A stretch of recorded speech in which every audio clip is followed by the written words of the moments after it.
Full-time Devils, this is the Fulham preview. CheekySport Dave, we are no longer 6th. How does it feel? That's how it feels. Mate, are you buzzing? Mate, absolutely buzzing, mate. Absolutely buzzing. Telling you, we're climbing this bad boy. I mean, yeah, looking at all the teams around us as well. Tottenham, they've got a few injuries. Chelsea are slowly starting to implode, and Arsenal are pretty much Arsenal, aren't they? So, CheekySport Dave, how would you rate our chances of getting top 4 even higher this season? Absolutely. Listen, I think we can definitely get third, I think we can pinch for that third spot, to be honest with you. I think we're not too far off. Obviously, this week, Pep threw some salt into the atmosphere there. I think he wanted to get Man United fans on side, actually, when he said Man United are in the title race, to be honest. I think he wants that positive energy to help drive his team forward. It was funny how he omitted Arsenal. He named teams that are in the title race and didn't mention Arsenal. There's a reason for that, though, isn't there? But I wouldn't go so far as Pep saying we're in the race for the league. But I think we can definitely finish third. I think we can finish third confidently, to be honest with you, with the games we've got left this season.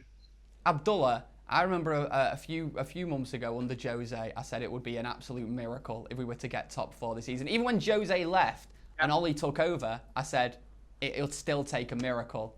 How have we got here? 11 points away from Arsenal, and I think at the start of the season, I didn't want to say it a lot, but Arsenal, just so you don't sound like a bitter fan, but Arsenal was so lucky at times. Like, there's games where they were winning, and you felt like everything was going their way. They had moments of brilliance sometimes, but I thought as long as we get a bit of a win streak and their luck sort of runs out, we'll catch them up, and I'm not surprised with that. Now, Chelsea's the one that shocked me a bit, like sort of their collapse, and I think that's helped us. We were 13, 14 points away from Chelsea and 11 points away from Arsenal. Now we've closed the gap, gone on top of Arsenal, and now we're 2 points away from Chelsea. So I would have been with, like, even when Ollie joined. As soon as I saw him eating them cigarettes, I knew he was a bit mental, and I knew he was going to implode sooner or later. Like, honestly, how would you rate some of those teams around us, though? Like, I mean, these guys have spoken about taking third place eventually. How would you rate, like, someone like Spurs, who are obviously a great team, but the injuries are really hitting them? If we look above us, you look at Chelsea, I think Higuain's signing is a brilliant signing because they've struggled to have a proper number 9. I think that's why they lost to Arsenal. There was no one to play to. And I think Arsenal, once you put a striker on them, just like we seen with Lukaku the other day, they struggle. So Higuain's come in, and that's a bit of a boost. They're still very iffy defensively, even worse than us, in my opinion. Spurs, injuries, but I think they'll get back on it a little bit. We've seen them sort of climb up a bit in the last 2 games after they fell off, and they're starting to rotate the team fine. I think Humans has been a big boost since coming back from the Asian Cup. I expect Spurs and United to have that 3rd or 4th spot, regardless whoever gets 3rd or 4th. We'll see. Adam, where can you see us going this season then? The drop points against Burnley and Spurs getting a late win against Watford and a few things like that have made them a little bit out of our reach, but we know what Spurs are like, and we've seen the gap that we've closed on Chelsea and Arsenal. If we beat Fulham and City do the business, fingers crossed they do against Chelsea on Sunday, if they do the business there, then reasons. We go into 4th, so if that happens, and obviously we're going to be looking up rather than behind us, and looking at trying to catch Tottenham, but Tottenham are going to be involved in that title race as well. They're playing Liverpool and they're playing Manchester City at times in the season. So, yes, it's possible we could finish 3rd. I said it quite confidently about 2 weeks ago, but that draw against Burnley could have just... And the other result with Watford slipping up a little bit against Spurs could have just swung it back in their favour, but you never know. It's just good to be in the discussion, though, because there was a certain point in time where I thought top 4 was gone. I didn't really want us to get Europa League football, and now we're looking at thinking, could we finish 3rd? I looked at it the other day. We're only 14 points or something, 14 points behind Liverpool. Oh, is that it? Yeah. Title race. Come on, lads. If they proper capitulate, obviously City will win the league, but if they proper capitulate and their heads go, there's no reason why we couldn't end up finishing above them, even because that's what kind of season it's been, and it's not that far of a gap. Do you know what I mean? But to be honest, Chelsea fell apart, and they were like 13, 14 points ahead of us, and like now they're only 2 points, so it could happen. But our form could take a dip as well. We've got some big fixtures coming up. You've got to think, like, you look at the teams around us. Liverpool are going through a rough patch. They're going to hit a good patch as well at some point in the season. United, we're going to hit a rough patch. We're probably going to, draw a game or lose a game somewhere. And it's how we respond to dropping those points that's going to be important come the end of the season. I agree with you 110%. But the funny thing about them big games that we've got coming up is I think if we get some good results in those big games, especially that game against PSG, I think that's just going to propel us into continued greatness for the rest of the season. I think they could have that impact, yeah. But then a bad result as well in a big game, when you're winning those games, you kind of just live off the momentum. And when if you have a defeat in one of those games, it could be energy sapping for the players. And it's a long season, man. It's still a very, very long season. A lot's changed over the last 4 weeks, but I think we'll get top four. Big shout, big shout. Right, let's talk about our opposition. I genuinely think it's not. No, it's not. It's not a big shout. I'm in the same boat as well, mate. I think we'll get top four as well. I think third is asking a bit, but I'm confident for fourth now. Right, let's talk about the opposition, and in particular, one player who is, well, he's a Manchester United player, isn't he? Timothy Fosu-Mensah. Obviously won't be playing in the game against us because he's on loan. But how do you guys see his future at Manchester United? Do you actually see him having a future at Manchester United? Or has someone like Diogo Dalot got that young right-back spot sort of cemented in the team? Abdullah? I think Timbo's never really been a right-back.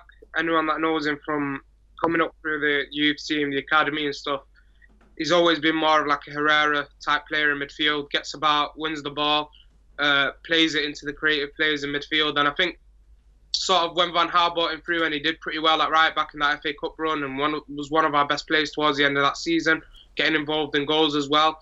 I think the season after when Jose comes in, he's not playing in midfield, not playing in right back. He didn't get sent out on loan. I think that affected him a lot. And when he's gone to Fulham, the change of managers, change of tactics, everything all around. We've seen him play a couple of good games at the start of the season, but he's not been great. I don't think Fulham fans have enjoyed having him in there either. For me, the only chance if he comes back is to play in midfield, and I think his chances are slipping away because once you get that one chance at United, someone can take it. It could be a Ghana that gets a chance in midfield, or a Levitt, or anyone from that academy that comes through over the next few months and gets a game, and that takes that opportunity in midfield. I can't see him playing at right back. I don't think that's his role personally. He does all right there, but I really struggle to see him come back. I like Timbo, but I struggle to see him getting back in this United team. Yeah, to be honest, I've not actually seen too much of him at Fulham. The only real sort of feedback I've seen from his performances has been from Fulham fans on Twitter who do not seem happy at all with him at their club. So, Adam, have you seen much of him this season? How have you rated him? Not this season. I've seen the odd clips, the odd little thing of how he's been getting on. But I've not seen much of him this season. I feel sorry for him, Like, if he was still at United now, he'd have a big opportunity because Ole Gunnar Solskjaer is obviously giving players opportunities. We've seen Andreas Pereira get an opportunity. We've seen there's an issue at fullback. I know that's not his preferred position, but with Valencia on his way out, Dalot being unproven at this moment in time, Ashley Young playing there, he would have had a shout playing there. Centre half, he would have had a shout playing there. With Matic needing a rest, he's going to need a rest over the next couple of weeks. He would have had another shout there as well. So I do feel sorry for him, and it's like Abdullah said, like, you can have all the talent in the world. It's just the opportunities that you get, and a loan move can go bad for you. The managers can change, and things can go wrong, or they could just not fancy you, and then you're looking at a favour at your parent club, and maybe the talent still is in there. It's just about getting it out of him, and I don't know if could he have suffered from getting his debut so early from Louis van Gaal. I know some players react well to it, and some obviously maybe pushed him into the spotlight a little bit too early, where he may have benefited from being held back another year or two. But even me at that time was saying Timbo needs an opportunity. So you can't blame Louis van Gaal for it. He knows how to develop players. He knows how to give them the opportunity at the right time. But it's just how things go for you. You look at Marcus Rashford. No one ever thought he'd be playing for the first team. Few players get injured. Will Keane gets injured, and then he's banging in goals for the first team, and he's a permanent member of the first team squad. You need a little bit of luck, but you also need to take your chances as well. and he's had a fair few. I know he did well at Palace. Fulham, they spent a lot of money, so he's not going to be up here in terms of their priorities. I mean, obviously, a few tweets online don't sort of sum up the entirety of Fulham's fan base's opinions on Timothy Fosu-Mensah. But if you want to get in the comments below, any Fulham fans, tell us how he's played this season. We want to hear from you. CheekySport, Dave, what do you make of Timbo then? Do you think he's got a future at United? And if so, where? I think it's similar to Abdullah. I think he suffered because he's been pushed out at right back, and basically because he's been pushed out as a right back, everybody sees him as a right back. And obviously he like Adam said, he did pretty well at Palace initially, really well at Palace initially, but he got injured at Palace, and during his time being injured at Palace, that's when Wan-Bissaka came through. Wan-Bissaka's absolutely tearing it up there, started tearing it up at right back, so he couldn't get back into the Palace team at the tail end of last season, and that's the reason why they didn't pull him back. We've spoken about his weaknesses as a right back, but is he better than Ashley Young, who's just signed a contract extension? Well, I don't know. Well, some people will say 110%, yeah. But then does he provide the versatility that Ashley Young does? I don't know, because obviously Ashley Young can play on both flanks. I know there's like contingents of the Man United fan base that like are anti Ashley Young, and there's some that are like very proudly Ashley Young. But look, he's a versatile player, an old head in the team that's won the Premier League. So obviously he has some value, especially the fact that how many managers now? About 4 managers have kept him in there. So maybe he does Ashley Young isn't a bad thing. The thing with Ashley Young is we can't be playing him every single week. Yeah, and so many of our players. He can't be first choice. If Ashley Young's a squad player, I don't mind. Everyone likes Ashley Young. They just don't think he's a great player anymore. I agree with that, yeah. But at the same time, what I'm saying is obviously that Dallo should be coming through to start, and I think into next season he will be coming through to start. But then to have, I don't know if you're going to have Timothy Fosu-Mensah as a second to Dallo in that essence. I don't know if it's going to work out, to be honest with you, at Manchester United, because I think that right back position is probably not going to get it, and that central midfield position is crucial. It's a key spot, and I don't know if they're going to throw that out to somebody that's been playing right back for the past 2.5, 3 years. So although he isn't naturally a right back, he has been playing that position professionally for the last 2.5 years. So it kind of makes that what he is now. Yeah. So yeah. Good points all round on Timbo. Right, on the way on the Fulham preview then, we're doing predicted 11s. We're going to talk about Fulham in a little bit more depth, and everyone's score predictions. It's on the way. All right then, boys, predicted 11 time. Who is going to start for Manchester United against Fulham this weekend? Adam, talk to me. I'm going to put my neck on the line and say David De Gea is going to be in goal. Ooh, big shout. By the way, has my position improved or what's going on? I've had some... Where are you in the league? So your average currently out of 11 is exactly 8. That's off 18 appearances. Is it? That's not too bad, is it? 8 out of 11? Mourinho, innit? Yeah, well, Mourinho. That. McKola's on 8 off 8 appearances. I'll just go through everyone else as well. CheekySport Dave, you're on 8.5 off 4 appearances. So you are ahead of Adam, but quite a few less appearances, so that could change quite quickly. Abdullah, it's his preview debut this season, so let's see how he does here. Adam, give me your team, mate. David De Gea in goal. Do you like how I bought time, by the way, to think of the I like good that. Word. Like pro. You doing your team earlier on as well. You can tell he's a pro. You can tell he's been doing that Coca-Cola work, can't you? David De Gea in goal. Ashley Young at right back, celebrating his new deal. Luke Shaw at left back. I'd like to see Bailly and Lindelof start again. I didn't think they were too bad the other day.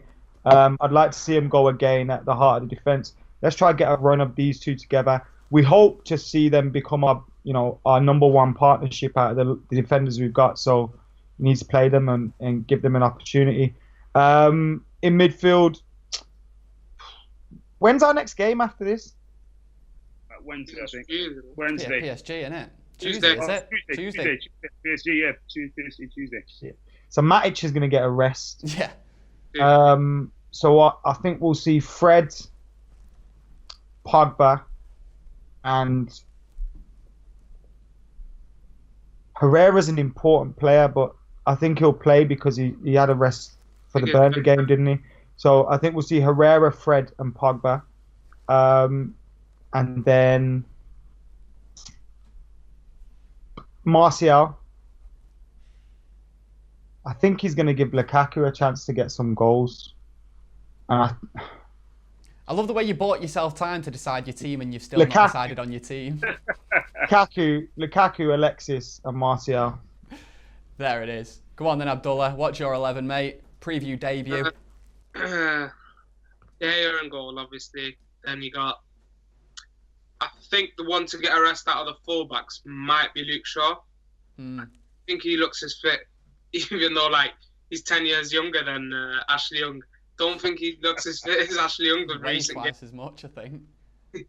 Yeah, but I think Luke Shaw gets a rest. I think the logo's left back. He done all right there the other day, connecting with Rashford really well. So he might go there. I think he'll go there, and I think we'll go Lindelof.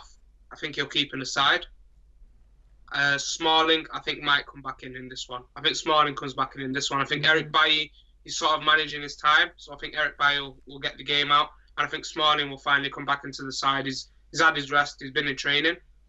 At right back, Ashley Young. In midfield, I was thinking that Pogba gets a rest. But I think Mike is going to be the one.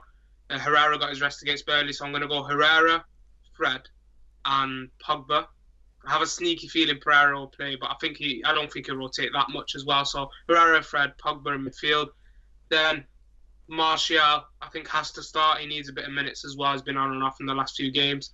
So Martial, Alexis, I think, starts because I don't think he'll start against Paris. And I think he'll keep Marcus in the side. I think Marcus looks full of energy, and I think as long as he can manage their game time properly, I think he'll keep some of those guys like Pogba and Rashford in the side. So I think he's going to go Marcus, Rashford, Alexis, and Martial as the front three. And yeah, I think there will be a bit of rotation, but hopefully, to be honest, I see that team as well. I do want to see that team. Two strong teams, apart from Chris Smalling and Ashley Young. Right, CheekySport Dave, what's your team, mate? My team is David De Gea in goal. I'm going for Dalot at right back. Bailly, Lindelof, and Luke Shaw. I just think it's an opportunity to get Dalot a start, to be honest with you. So and the truth is, there was, what Abdullah said there about Dalot playing instead of Shaw is actually a good shot, actually, because I can see that actually happening and starting. But I'm going to go with what I want to happen, and I'll put Dalot at right back. Midfield, I'm going with the strongest three. I'm going with Matic, Pogba, and Herrera. I just think, I think he's just learned that there's been too many changes into the side. Too many changes to the side has just caused calamity before, especially that Reading game, even last week with that 1-0 was a little bit here and there. So I think he'll try and keep that core for this game. And plus, he's from the era as well, where he's from the era of fighting for everything on all fronts with the strongest team practically at all times. So I think he's going to try and kind of install that into the team and into the players. Obviously, he wants to give people a chance, but when it comes to starting the game, let's kick it off on a strong foot. And then I'm going with Martial, Rashford, and I'm going to go for Alexis Sanchez. I'm going for Alexis Sanchez because I think Lingard is going to start against Paris because he provides a lot more energy, and I think it's good to give him that time off so he can be buzzing. Great, good teams all round. Right, let's talk about opposition. What does anyone know about Fulham, if anything? Adam, talk to me. They've got some very good players in their team. Yeah. It's just that they haven't really gelled. Claudio Ranieri's come in as well, and he's obviously not had chance to gel the team. The team, they've spent so much money in the last season that it's obviously going to take a while for them to become a better squad as a whole and a better team as a whole. And when you're trying to do that and you're stepping up the level from the Championship to the Premier League, it's even harder. They've got Andre Schürrle, who's obviously a World Cup winner, a fantastic player as well. Yeah. Scored some cracking goals this season. They've got Mitrovic, who I think is obviously their most potent goal threat. But they've got a number of players throughout the pitch. I like Tom Kearney as well. He was pretty good for them in the Championship. I've not got to watch them a lot this season, so I don't know how good he's been this season. But he's another player that can find a pass or pick a defence apart to slip someone in. So they've got a few good players. Ryan Sessegnon, I think he's still a player that people need to keep an eye on. He's obviously come up to the Premier League, hasn't seen as much football, hasn't played as big a part as he did last season. But again, it's kind of to be expected. People just think players are going to be the perfect player overnight, and they're not going to have a little dip, or they're not going to, just take a while to find their feet. It's going to happen with players. He's still got a lot of talent, and he could still cause a problem, probably from the bench. But he could do that. He probably think, this is my big opportunity to say that I am that player everyone was speaking about last season. Totally. I was going to ask how he's doing this season because I've not seen much of him at all, actually, Ryan Sessegnon. And I think we were linked to him, weren't we, at one point? Abdullah, who do we have to be scared of in that Fulham team? I think we've struggled a bit with that physical presence at times in our defence, and I think you got to look at Mitrovic. I think he's that main guy in their team. He's dropped into midfield at times to hold the play up as well and drag defenders around, as well as him being, like I said, that presence in that box. So I think Mitrovic is their guy, and for a team that's down there battling relegation, he's done really well with limited options as well, limited chances being created for him. So Mitrovic is the guy. I think Seri as well is a really good ball player. He's a brilliant player in midfield. I think it's just unfortunate for him it's gone like that with Fulham this season. So I think Seri, creative player in midfield, I think we've got to try and shut him down. I think Herrera will do that pretty well if he plays. Fred as well can get around and try and not allow him time on the ball.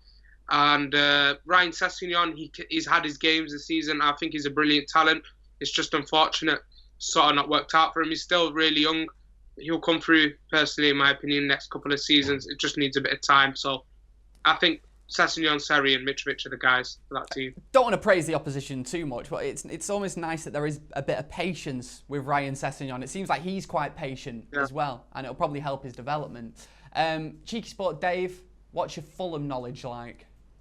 My Fulham knowledge is that they're most likely going to go down, to be honest with you. 7 points.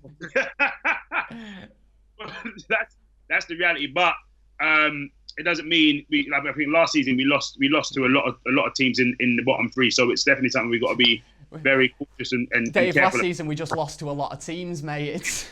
Then again, last season we did come second, But then again, let me just back on that front. I think sharing the sentiments of both of them, both of Adam and Abdullah right there. Mitrovic, he's a nuisance. He's an absolute nuisance up top there. He held the top spot for goal scorer for quite a significant period at the start of the season, because he's able to get in and around the box, in and around defender spaces, and he's, like I said, he's an absolute general nuisance. On top of that, they signed Mr. Ryan Babel as well, who injected some life into they did injected some life into. What is he like 56? How old's Ryan Babel? The red hair. I'm surprised no one spoke about him, but yeah. How old's how old's Ryan Babel? I fully forgot about that. He injected some life back into their side, to be honest with you. I watched his debut game for them, and he was actually really, really good. They lost the kick of the game. They ended up taking him off. That was against Tottenham. They ended up taking him off around 60 minutes, and they lost their spark when he came off the field. But he was actually pretty quality for them, to be honest with you. And obviously, he used to play for one of our arch nemesis, so he'll be up for the game. With a bit of bite as well, so that's somebody I'll be looking out for in that game. But to be honest with you, I think we should have this. People are going to get in the comments criticising my football knowledge that I didn't know that, but I would put money on Ryan Babel being retired at this point. I didn't know he was 33, but there we go. He's playing for Fulham now, apparently. He's got that red hair. Oh, has he? Right, okay, well, that's never a good sign. Right, score predictions before we sign off then. CheekySport Dave, what are you saying? I'm going with a 4-0. 4-0, yes. Abdullah? A strong 4-0, man. Just listen, I need a clean sheet. Abdullah, score. I'm going to go 2-0. 2-0, and Adam? 3-1 United. 3-1, right. I'm going to go 4-1. Sod it. Let's just hammer him.